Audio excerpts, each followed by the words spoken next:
For years, whenever I would try to improvise using the Mixolydian scale or mode, I would usually just end up sounding like a bad Jerry Garcia impression.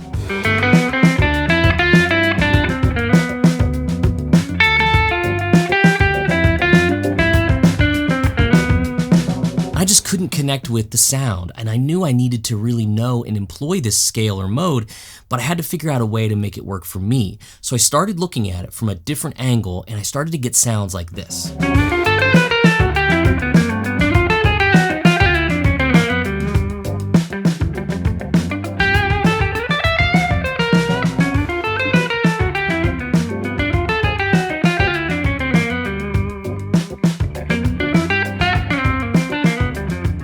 So much of what I was playing there was derived or inspired from triads in the key of C, and I know that G7 is my fifth of C. That chord is derived from the key of C off of the 5th degree, and so is the Mixolydian mode or scale. So my C triads really are the same for G Mixolydian. So my brain is seeing C, D minor, E minor, F, G, A minor, B diminished, and then of course C. But you could also see them here, like with the G, A minor, B diminished, C, D minor, E minor, F, and G. So although we know over a G7, we're gonna play some great bluesy minor pentatonic stuff, we can throw in little ideas like that, which might be going up a D minor triad, down a C major triad, and then finish it off with a little bluesy resolution there.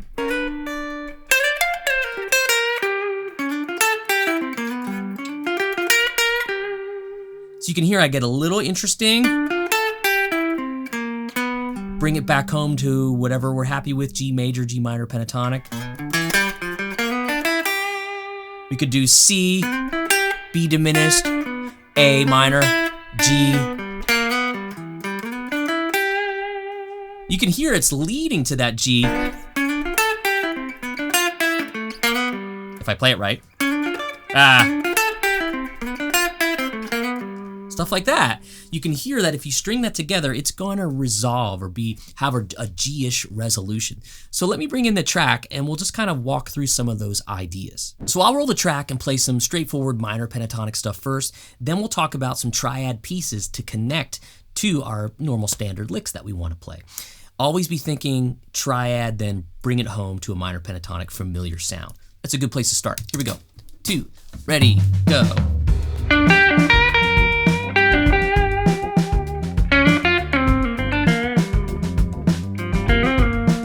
Now, what if we took a D minor and a C major and finished it something like that? A 1, 2, 3, 4. It's a simple little line, but you can hear it's not also good, just different.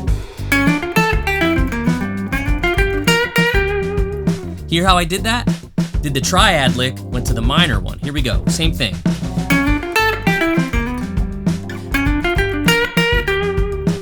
I can keep taking that through any of those triads I want. As long as I bring it back, it'll sound nice and sort of resolved.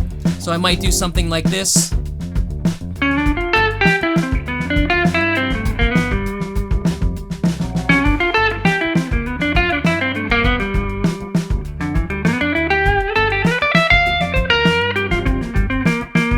Now the end of that is all minor pentatonic, but I started it with the triads. 3, 4.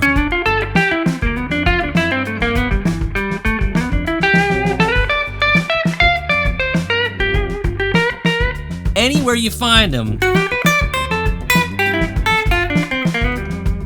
Now that actually might have been a little more Jerry, but you're getting the idea, I hope, of seeing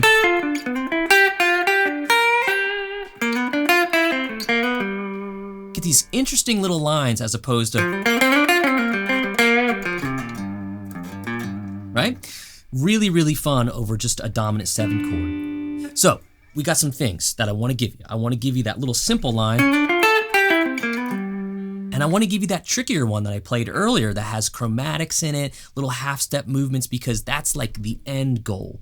Getting these all together to where we can virtually play any note on the guitar we want over one simple dominant 7-chord vamp. So there's a few things I want you to take away from this lesson.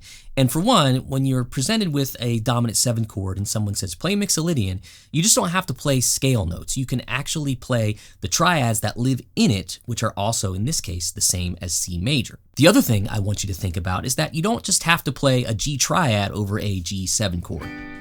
You can play any of the triads in the key, and it works. And what does that do for us? What does it give us? This is the third thing to take from it. Well, if we take a D minor and put it over a G or a G7, we're getting a D, that's in the chord, an F, that's in the chord, that's the flat 7. We have the 5th and the flat 7. But we're adding an A to it, and the A gives us the sound of like a G9. And it's going by so quickly, it just sounds cool, and you don't live on that A during that whole, progression there. But that little triad against it makes for a really cool jumping off spot. What about the E minor? As we move through the triads, they'll get further away from the main chord, but they'll still sound cool. The E gives us a 13. Oh, there's a G. Okay, that's the root. And there's a B. That's the 3rd of that chord. So you have all of these great notes coming from these triads.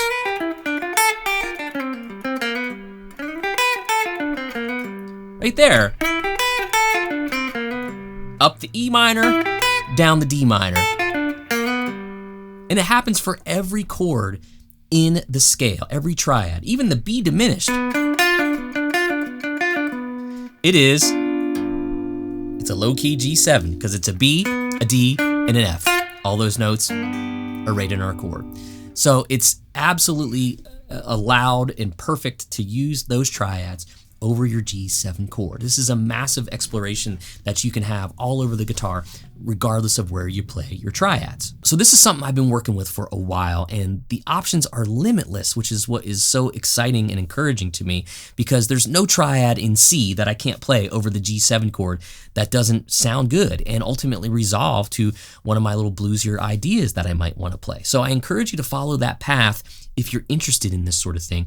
Get your triads together. I'll write some of those out. I'll drop them in the links for free, as well as some licks that we played, the lick earlier with the chromatic stuff. That's a really, really fun one to play over this track. And I'll, of course, give you the track as well. And all you do is sign up to my website, workingclassguitar.com. It's totally free. You enroll as a student, no charge, and you can take advantage of all the other free stuff in there also. It's a lot of fun to jump around and find all these little tidbits and the assets that go along with them.